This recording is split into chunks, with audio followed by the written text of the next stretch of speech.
Hey everybody, Dan Holstein here, helping your business take flight.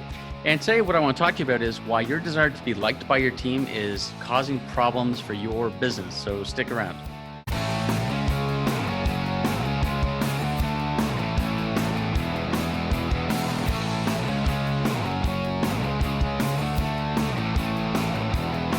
So as a business leader, why is your desire to be liked by your team going to cause you problems in your business? Well, it's very simple. If your desire to be liked outweighs your desire to be respected and get results, you're not going to do the things you need to do as a leader to make sure your team is executing well and has accountability and moves the business forward. So let's take a little case study. Let's say you've got a staff member that's not executing well in their role. And maybe it's they're just not following through. Let's say they haven't got great attention to detail or follow through. Now, if you're worried about, wanting to be liked, you might be worrying about how that staff member is going to feel if you have to have a tough conversation with them about their performance. So you may procrastinate on that conversation, or you might just brush it under the rug saying, hey, hopefully it goes away, because you don't want to deal with it. But guess what? That's an inward focus. You're being too worried about wanting to be liked and how you're going to feel uncomfortable as opposed to the staff member feeling uncomfortable throughout that conversation. But when we project, we're putting our own beliefs and systems on other people. They may not feel the same way. They may really value that conversation. They may not know that they're not doing a great job, or that their lack of follow through is really critical.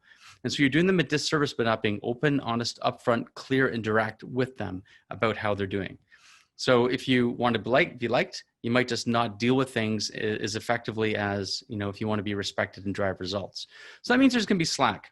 And that means that more is going to come back to your plate, which is going to take up more of your time, more firefighting, take you away from focusing on the market-facing activities, the business growth opportunities that you have, because you're feeling the weight of caring too much, putting out fires, dealing with things like that, when what you should be doing is focusing on business growth and doing this strategic.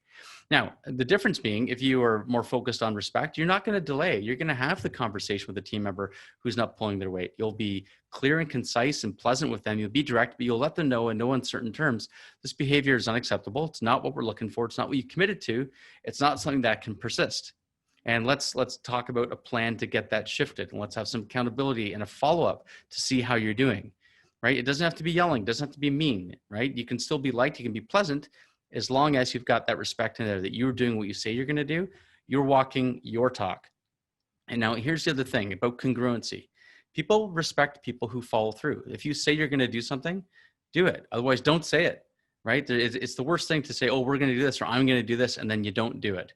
And yeah, we all miss targets from time to time, but in general, you need to walk the talk and do what you say you're going to do.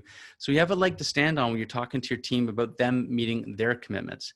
So that's it in a nutshell. If you're wanting to be liked, you might just be a little bit too slack and let things get a little bit too loose, which is going to create all kinds of issues for you.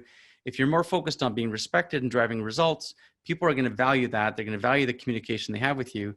They're going to know that you're not to be messed with. They're going to take action. They're going to meet their commitments, and the business is going to be stronger as a result.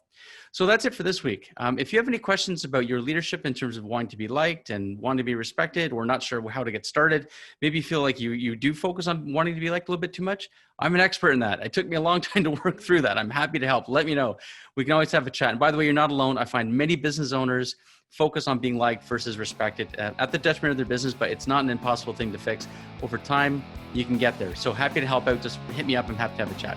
That's it for this week. Have a fantastic week, and we'll catch you next time. See ya.